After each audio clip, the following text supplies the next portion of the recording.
नमस्कार. आत्ताच्या घडीची सर्वात मोठी बातमी. काल फडणवीस, धनंजय मुंडे यांची भेट झाली. आज वाल्मिक कराड शिरण, भास्कर जाधव यांच्या नव्या दाव्याने उंचवल्या. बीड येथील म्हस्साजोग गावचे माजी सरपंच देशमुख यांची 9 डिसेंबरला खून करण्यात आला. या हत्या प्रकरणात मंत्री धनंजय मुंडे याचे निकटवर्तीय असलेले वाल्मिक कराड यांच्यासह आरोप केले जात आहेत. संतोष देशमुख यांच्या हत्येनंतर वाल्मिक कराड फरार होता. मात्र आज 23व्या दिवशी वाल्मिक कराड हा पुण्यातील CID कार्यालयात शरण आला.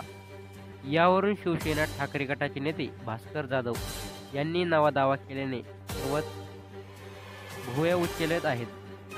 भास्कर जाधव म्हणाले, वाल्मिक कराड हा बीडचा प्रकरणातला महत्त्वाचा गुन्हेगार आहे. जी काही घटना घडली त्याच्या करविता वाल्मिक कराड आहे, असे संपूर्ण महाराष्ट्र आक्रोश करून सांगत आहे. आमच्या पोलीस खात्याचं नाव खूप मोठं आहे, पण नाव मोठं आणि लक्षण खोटं अशी परिस्थिती आज महाराष्ट्रात पोलीस खात्यात झाली आहे.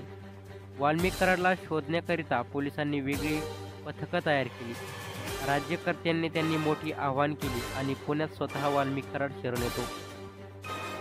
सिलेंडर होतो पण पोलिसांच्या हाताला लागत नाही, किंवा आजच होतो शरण झाला, यावरही शंका उपस्थित व्हायला निश्चित जागा आहे. तर शरण होण्यापूर्वीचा व्हिडिओ व्हायरल झाला आहे. दरम्यान वाल्मिक कराडचे CID कार्यालयात शरण होण्यापूर्वी एक व्हिडिओ शेअर करून आपली बाजू मांडली. या व्हिडिओत त्याने म्हटलं आहे की, मी वाल्मिक कराड, माझ्या विरोधात केज पोलीस स्टेशन खोटी खंडणी फिर्याद दाखल झाली. मला अटकपूर्व अधिकार असताना मी CID ऑफिस पुणे येथे सिलेंडर होतो. संतोष देशमुख यांचे जे कोणी मोरकरी असतील त्यांना अटक करावी आणि फाशीची शिक्षा द्यावी.